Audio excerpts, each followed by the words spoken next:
Hi everyone, thank you for joining us today. My name is Oksana and this is Education USA Virtual in Eurasia and Central Asia. Just to remind you that our advising services are fully virtual right now and we provide individual and group advising sessions, undergraduate and graduate application guidance, essay review support, virtual workshops and webinars of course, and also competitive students programs that will help you to apply to the United States. And today I'm glad to introduce our next topic, crafting a personalized graduate application strategy. Today you will learn how to craft a compelling personal statement, secure strong recommendations, and also present a competitive application package with our wonderful guest. Thank you for joining us today. Hello, how's it going? My name is Javian Dawson, and I'm coming from SUNY Polytechnic Institute all the way in the United States. And I have a couple of presentations that I do want to share, basically from my experience in helping students in crafting a resume, more so an application to study in the US. So a little bit about myself. I've been doing admissions for over 8 years now. In the state of New York. So I'm actually coming from SUNY Polytechnic Institute, which is one of the largest comprehensive university system in all of America. And I'll get into that a little bit. But I'm also a DSO as well. So for the most part, I do have a couple of points that I want to talk about in terms of like preparing an application. And one thing I do want to mention is when you are considering studying anywhere in the world, you definitely want to do your research. And one thing about the United States of America, we have over 4,000 or 5,000 colleges and universities. So all of these things have to be considered when you are actually preparing an application and all your credentials and stuff like that. So one big thing about SUNY Poly, so you're going to want to definitely consider your program match. So there's a difference between STEM and non-STEM majors, which I'll talk about in a minute, but you're gonna wanna do your research. Also assess your background. If you're coming from an undergraduate background, you wanna make sure that you have the prerequisites that are required. Then once you do all of that and you do your research, you're gonna want to prepare your profile. So one of the biggest things you're going to want to consider is your English proficiency. Majority of the colleges and universities in the United States are going to require some type of English proficiency recommendation. They're going to have a checklist of items. So you're going to want to consider what these checklist items are. You're going to want to definitely prepare them. The test results differ, or they pretty much are specific to each university. I can't say one size fits all because every college and university is going to have their own requirements, their own test requirements, credentials, recommendation letters, you name it. They're all going to have their own individual requirements. And then the next thing you're going to want to do is definitely look into applying by submitting your application. Some college universities, they have applications directly on their website that you could actually apply to. And then some college universities, they use standard applications. I'm sure you've probably heard of the common application, or depending on where in the states of the United States, like every public university system kind of has their own applications. I know here in the state of New York, we have SUNY application, which basically consists of all 64 state universities. So you could apply on either that application, or you can apply on the common application, which is more broad and general, and it includes all of the other universities in America. With that being said, you're going to want to prepare your funding as well, because you're going to want to make sure that you have the application fee up front. Most universities have deposits that you're going to be required to pay as well.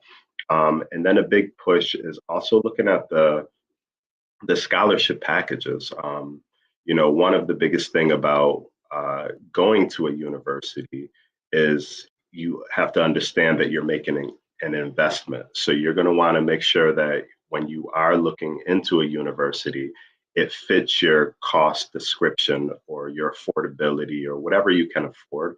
You want to make sure you have all of that. And then basically, once you actually complete the application process, you're going to start preparing yourself for the visa interview process. And this is something that you could, obviously work with your consultants at Education USA. Most college universities would have their own team that is available outside of admissions. You also have like an international student service team, and they'll be the ones typically providing best practices, best tips and preparation strategies for getting your visas. But you want to make sure a university has all of that available. So I mentioned earlier about STEM designation power, also the academic environment, stuff like that is something to consider. So when you are applying to a university, you do want to look at, especially in the United States, every student is going to qualify for OPT, which is ocular practical training. So basically, the occupation practical training allows you 1 year after you graduate to work in the United States. So as long as you come to a university in the US, whether you come for your undergrad, you get your bachelor's, or you come for your graduate studies, your master's or PhD, you're going to be eligible after you successfully complete that degree to get your OPT. And that would allow you to work for 1 year. And this is basically providing you with the skills and the experience that is needed for your employer. So, with that being said, the STEM designation power just means that if you choose a university that has STEM programs, you want to make sure that these programs are STEM designated. Sometimes you have programs that may fall in the STEM category, but they're not registered with the US government or SEVIS, which is basically what you need to go through in order to get your visa process and all of that stuff as an F1 student. It's not registered. Some universities have STEM programs that are not registered with SEVIS as STEM designation. So therefore, what that basically means is when you graduate, you won't have that STEM designation power or the extension, which is an additional 24 months or an additional 2 years of study. So that would give you a total of 3 years. You'll have that automatic 1 year after you graduate. And then after that, you'll have an additional 2 years if your program is STEM designated. So that's something you want to consider when you're also looking at universities. You want to look at the degrees. You want to make sure that they're regionally or nationally accredited. You also want to make sure that they have STEM designated programs. So this is one thing to consider. And then, of course, the academic environment. Not all universities, some come smaller, some are larger, some have a more dense population, some are less populated. You want to definitely do your research. Most students that we work with at SUNY Poly, they find that SUNY Poly is a smaller university, so therefore there's smaller classroom sizes. And then you also have a smaller academic student to faculty ratio. So with that being said, students are able to meet with their faculty because their faculty have a lot more time, being that they don't have to deal with a larger population. So they have more hands-on experience and more one-on-one sessions with their faculty, their professors, their all of that. So that means that they'll be able to go to office hours after. They'll not just be a number, but they'll also be a name. Typically in smaller settings, international students find it easier to actually create a network because with a smaller setting, they're not really lost in the excess of all the students. They don't have large classrooms that are like 300, 200, or hundreds of students. Whereas in a smaller setting, you might have a classroom that's a little more intimate where you have maybe about 20 to 30 or even less. I know at SUNY Poly, we have some classrooms that are less than 18 students, the higher you get into your more specific degree. So that is something that students look for as well. You also want to, if you're like, let's say you're more STEM concentrated and more STEM focused, you're going to also want to look into more STEM designated university versus like pre-law or health or something like that. You're going to want to make sure that the university actually graduates students that have the fields of study that you are particularly interested in. That way you're surrounded by a network of students that are kind of in the same industry or field as you. A little bit about financial planning. So I mentioned scholarship models. So these are some scholarship models that we offer at SUNY Poly. So these are something that you're really going to want to consider. That way you can actually afford your studies at wherever you go to, wherever you decide to go to. Most college universities, they have a tuition and then they also have a fees breakdown chart where you could find on their websites. You could just go to their tuition and fees on their website. Most websites are pretty standard in general, where you can find all the information that you need as long as you browse in the right areas. But a lot of times, the scholarships that they offer are more so merit based. So merit based means that it is based on academic GPA. So with that being said, the US grading standard is on a 4.0 scale. So any transcript that you provide is going to be converted to the US GPA scale. So this is just kind of a screenshot or a snapshot of what it looks like to receive a scholarship at SUNY Poly. So 3.0 to 3.24, you'll receive 6,000 per year. And this is both at the graduate and the undergraduate level. And then you have 7,000, 8,000, or 9,000. And it really depends on your GPA. The higher your GPA, the higher the amount of your scholarship. There are other things to consider when coming to the US, especially as an F1 student. There's certain rules and laws and regulations in place for F1 students when it comes to working and studying in the US. So one thing you have to consider is you're not allowed to work anywhere outside of your degree specifications, meaning that as long as it's like an internship where it's registered through SEVIS as a CPT, curricular practical training, or an OPT after you successfully complete the degree, or if it's like a work study opportunity on campus during your studies, you have the opportunity to work and study. But there are limitations like up to 20 hours a week. If it's on campus, it would basically be anything that's available on campus. You have like library services.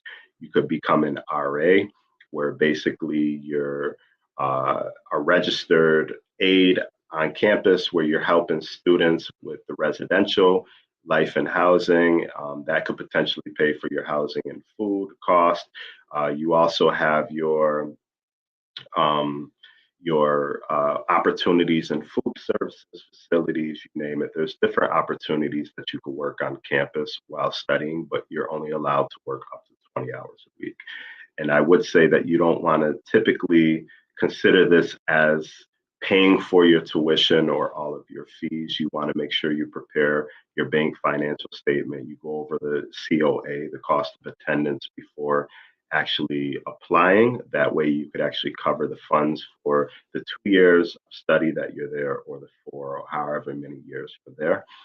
And then you also have like research opportunities, you have like GA position opportunities, and you have other funding opportunities outside of the institutional merit-based scholarship. And then there are also third-party scholarships that you're going to want to search on the website as well. So majority of the universities, especially in America, they have application requirements. So one thing you're going to want to prepare before even applying to any university, for this matter, is your transcripts. You want to make sure that if your transcripts are not in English, that they're evaluated from a NACCES approved evaluation service. You're also want to make sure that you fit the criteria. There's certain GPA requirements. You're going to need to submit a statement of purpose at most universities. And in this statement, you're going to explain professionally your goals and the reasons that you're choosing this major. And also, if you have any intent to research, this is great to include in the statement of purpose. That way, faculty, when it goes to them for faculty review, they're able to look at it and they could easily figure out where you'll fit on campus in terms of research opportunities or maybe GA or something like that. A lot of times, university is going to want a resume. So coming as a graduate student, you're going to want to make sure you have a strong resume that's explaining or reflecting your academic background. Uh, your GPA, putting your GPA on a resume is very helpful, especially if the DSO or the person reviewing your application has to kind of compare or convert GPAs. This is pretty helpful to understand like what GPA in your country is to US standard. Also, you're going to want some references. You're going to want to make sure that you gather all your references, keep this in mind before you even complete the application. And then your language skills. You're going to want to go ahead and go for your IELTS, TOEFL, or Duo. These are the three common ones, but you want to check the university's website to make sure or see what other type of English proficiency requirements. Some universities don't accept every English proficiency. So you want to make sure that that university accepts it before even applying if you have taken that English proficiency to make sure that you meet their standards. Another big thing is you're going to want to look at the university to make sure and see if they require, outside of the English proficiency, any other standardized testing. You have some graduate programs, they require, depending on what you're going for, if it's medical, it could be like the MCAT. If it's something more in the law, the LSAT. If you're looking for something more general, the GRE, or if you're coming as an undergraduate student, SAT, ACTs, all of that standardized testing, you're going to want to make sure you study the university website requirements. And this is all available typically on their admissions page. And make sure and see if they have any English proficiency or any other standardized test requirements before even applying. That way you can make sure you meet that criteria. I will say that SUNY Poly is test optional outside of the English proficiency. We only require that, but any other standardized testing, we are test optional. And when it comes to evaluation of academic transcripts, as long as it's in English, we will accept the official copy of that. We wouldn't need a necessary evaluation unless you're coming as a transfer student. Then we would need a NACCES approved evaluation of your transcript. So you also want to do a background check in the program that you are going for, especially when it compares to the job market, because one of the biggest thing about your investment at SUNY Poly or any other university that you study for post-graduation of high school or undergraduate studies is you're definitely going to want to make sure you're preparing yourself for a job opportunity, or maybe you're more entrepreneurial where you want to start your own business and stuff like that, and you want to better equip yourself with the skills and the experiences that you need in order to be successful in that venture. One of the big programs that we offer at SUNY Poly out of the graduate programs, we offer four. We offer data science, computer science, cybersecurity, and also civil engineering. Currently, these are the four graduate programs that we offer. But data science and analytics is pretty prominent right now with everything pushing more towards AI and stuff like that. So you definitely want to do a case study and figure out what programs are more in demand. That way you have a better yield or return on your investment. This is something you're also going to want to consider. And then just maintaining a collaboration or getting to know the DSO, which is a designated school official. I happen to be one of the DSOs on the campus at SUNY Poly. So just getting to know the DSO or the admission advisor or the admission counselor or the person that is reviewing your application, pretty much walking you through the application process, creating a partnership or a relationship with that individual will be helpful, especially when it comes to the application process.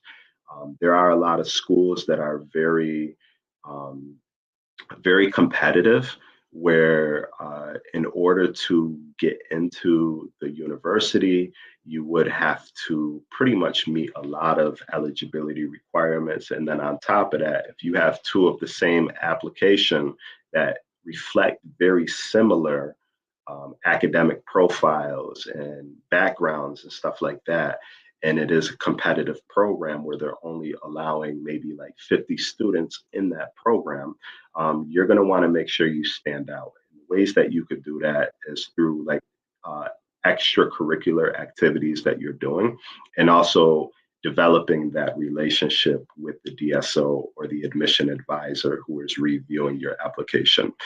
That way you can reach out to them, and if they know you by name and you have a strong partnership with that individual, it would be helpful for you when it comes to the application process, especially if there's hundreds and thousands of applicants and you want your name to stand out over the other thousand or hundreds of applicants. That would be very helpful. So after you go through the admission process, one thing you want to keep in the back of your mind is the visa process, because this is very important. Let's say you do get accepted to the university of your dream, and now the biggest barrier between you and studying at that university would be to obtain your F1 visa.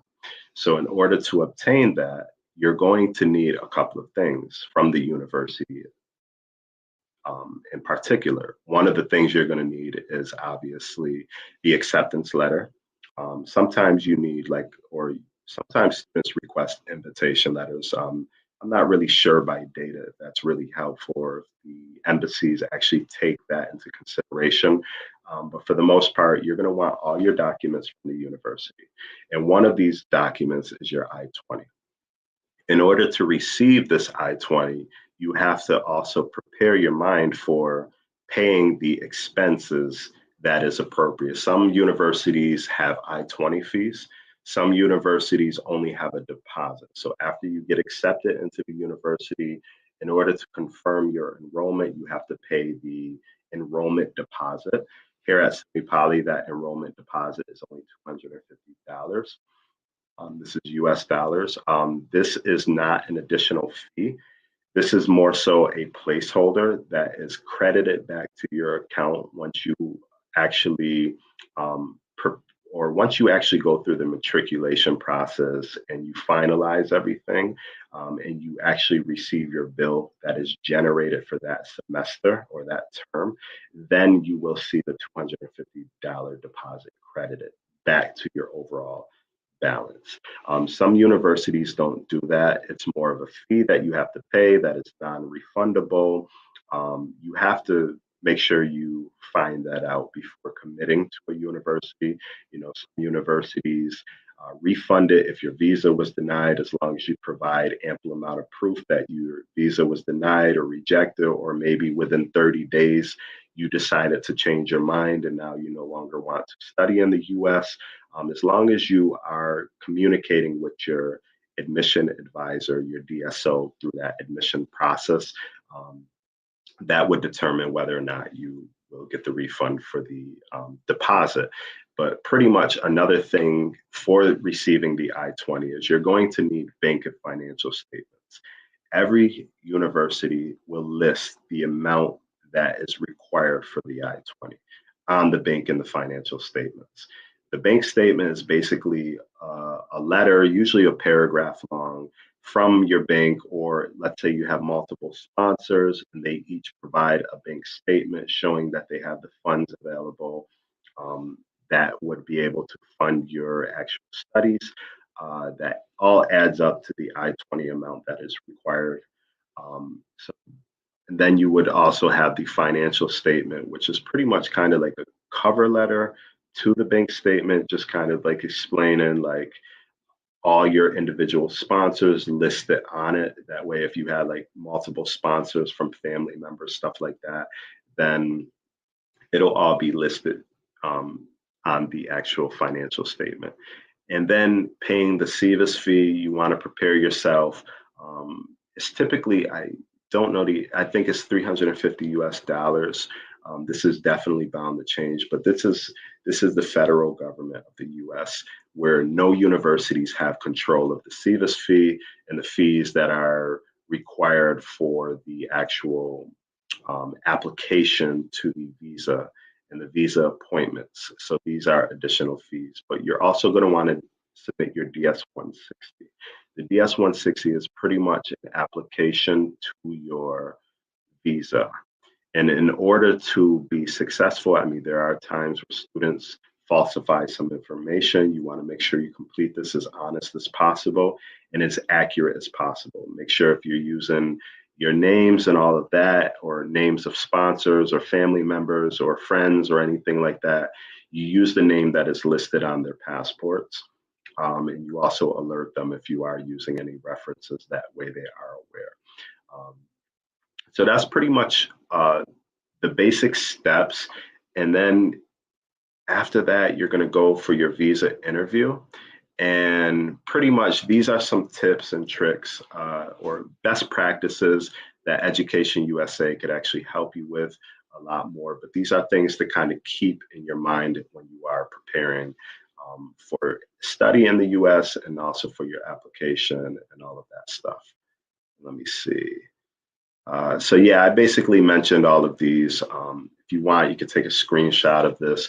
This is kind of breaking down OPT, CPT, and also STEM OPT extension and stuff like that. And that's also the president of SUNY Poly right there.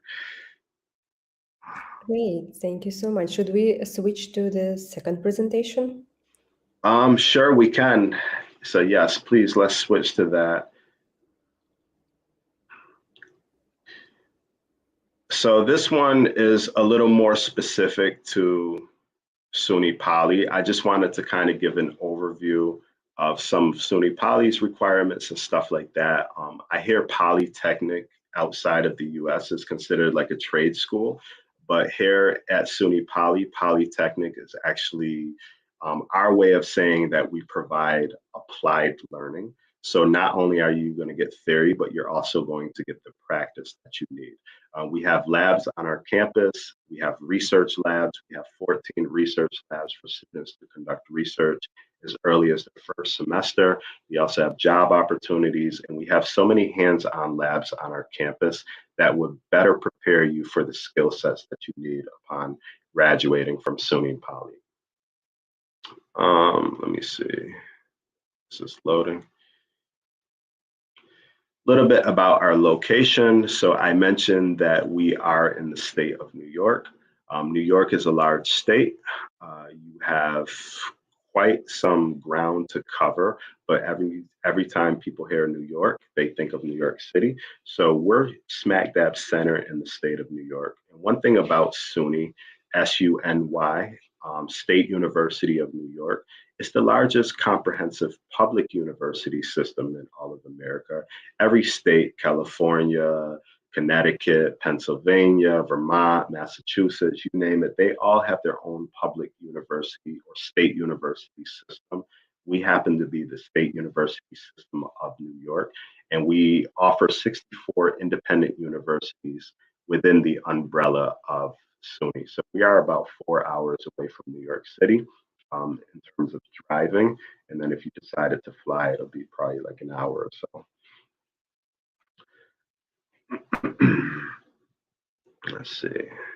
So here are the programs that we offer. So these are all the F1 visa eligible programs. We have 4 colleges: College of Health Sciences, College of Business, College of Art Sciences. Then our largest college is the College of Engineering. And then we also have 4 master's programs: data science, civil engineering, computer science, cybersecurity. And these undergraduate programs are bachelor's programs that we offer. So One of our largest programs that we offer, I would say, is our data science at the graduate level. And then at the undergrad level, I would say computer science. And then second to that would probably be our mechanical engineering. We have pre-law and pre-health opportunities as well. We offer merit-based scholarships at every level. One thing is the undergraduate scholarship, you receive that per year, whereas the graduate scholarship, it is a 2-year program where you'll receive either 5, 6, 7, 8, or 9,000, depending on your academic GPA coming at the undergrad level. And then there are also job opportunities on campus. There's research opportunities and all of that that you can indulge in. We prepare students for the high earning industries.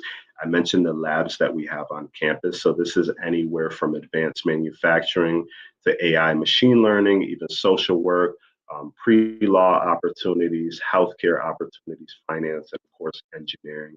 We have a lot of companies that we partner with and our faculty, getting to know them and doing your research and actually reaching out to them prior to even applying is helpful. That way you could actually get some industry insight on what partnerships we have. And then I mentioned we have research opportunities. So not only do you have the opportunities with the merit-based scholarship and the third-party funding opportunities, but you also have the research opportunities that we have on our campus. And we have a lot of industries. These are hands-on, these are cross-disciplinary, and they're also not only theoretical, but also applied. So you could definitely start researching to get like an additional funding. A lot of times our faculty are securing additional funds that help them when it comes to actually preparing or actually, I guess searching for the next class of students who's going to do research. And that's really brief. I just wanted to kind of give you a nice little overview of SUNY Poly. And basically at this point, I'm going to leave it open for any questions that anybody may have. Great. Thank you so much for this wonderful presentation and especially for sharing some details about SUNY. It's really nice to hear that you have, I would say these are like pretty relevant master's program nowadays. So I think our students will be interested in them. Yeah, so we do have some questions. I think I will start from the chat, and everyone who is still here with us, you're welcome to ask your questions. We also have some questions from participants who registered in advance, so they dropped out some questions before the webinar, so I will also proceed with them. So let's maybe just move to this question slide like this. Great. Okay, so let's start with the question from the chat. You can also see it on the screen. Can maybe you, not they, can you consider students whose GPA is lower than 3.0, but with strong professional profile with internships and programs? So so this is one of the things that can be considered, but it is on a case-by-case basis. Typically, majority of the graduate programs, their minimum GPA requirement is a 3.0 or higher, but there are some exceptions. And this is basically where the resume will come in handy, and also the cover letters and the personal statement. So the personal statement and also the letters of recommendation. These 3 factors will come in handy when it comes to potentially providing that exception for students who fall below the traditional GPA requirement. Because usually what happens in that step or that process is myself as a DSO admission counselor, I would no longer be the one to make the decision on this application. I would forward it over to the department chair or the department coordinator, or the program coordinator, to basically get the final review. And a lot of times what they're going to ask for is the transcripts. They're also going to ask for any extracurricular, like the things that I mentioned, statement of purpose, resume, and also the letters of recommendation before they make the decision. So this is very important. Yeah, great. This is really good to know about such option and opportunities for some students. Yeah, thank you so much. Okay, so and the next question is, were there any cases where the student got accepted to university but visa was not given? Yes. So that is something that I guess entirely in the US, we're facing a little more now with the geopolitical state and the current administration.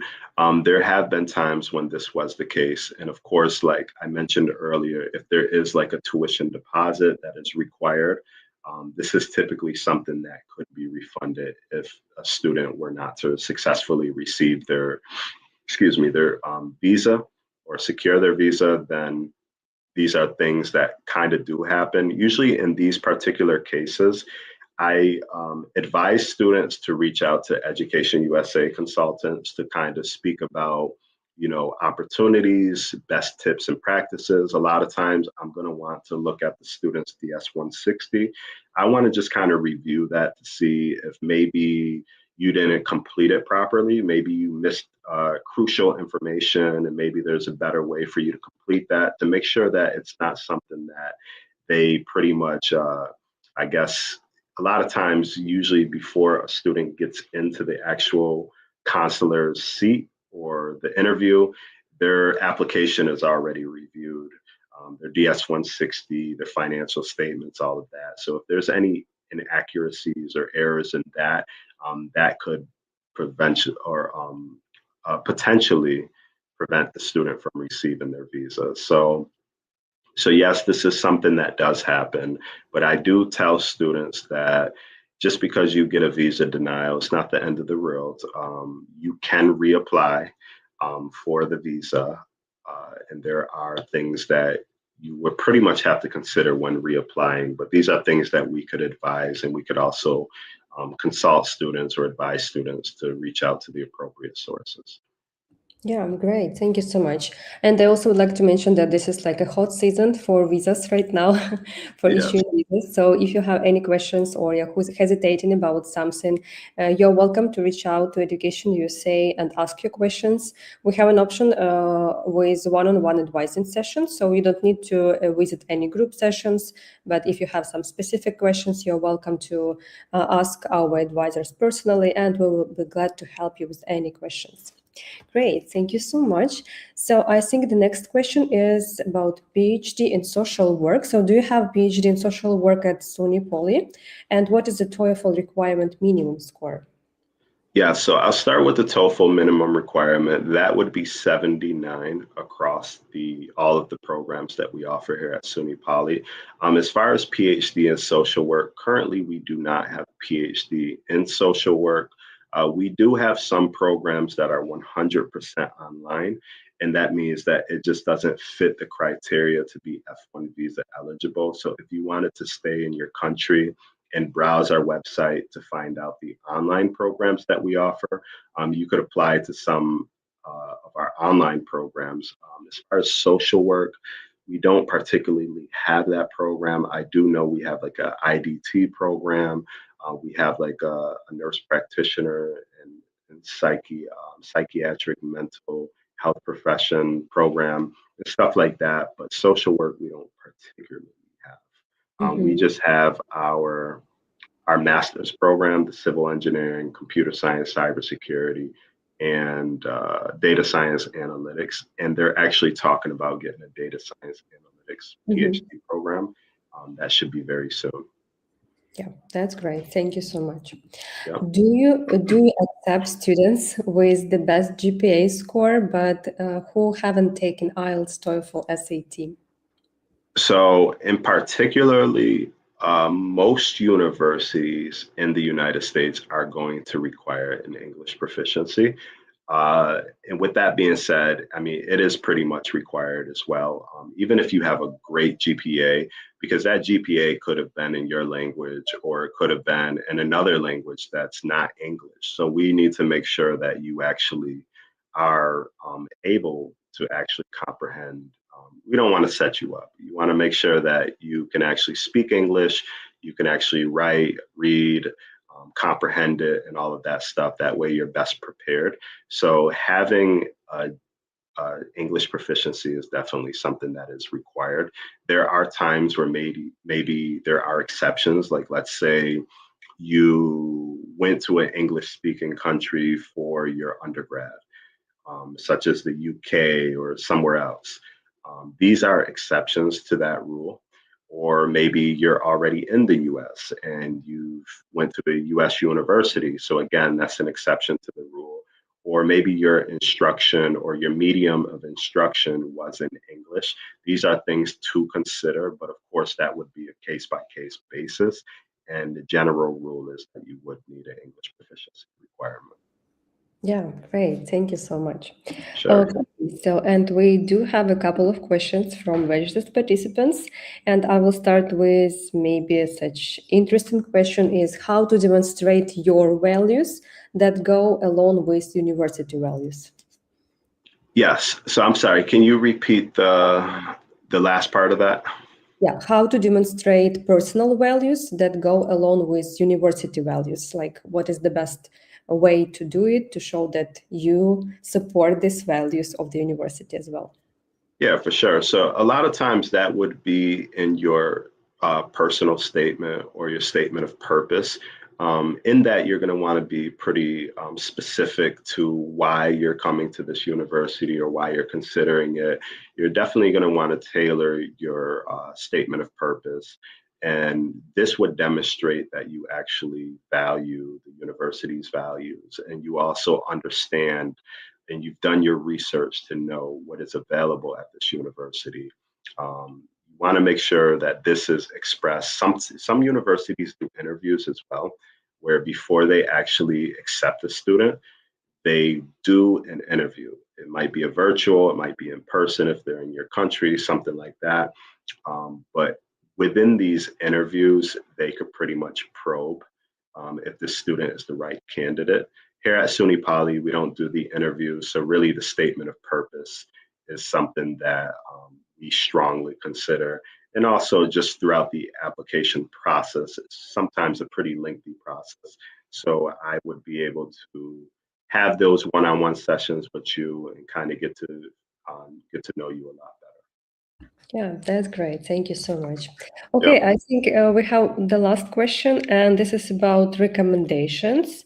Is it Yes. necessary to have recommendations from prestigious STEM professor if I have STEM-related major?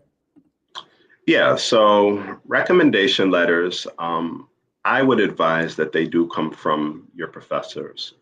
That way they could speak on your academic performance, or also if you are working in an industry currently in a career, having like a supervisor or manager actually provide an actual letter of recommendation. That's pretty helpful because the recommendations letters, they have to be professional source.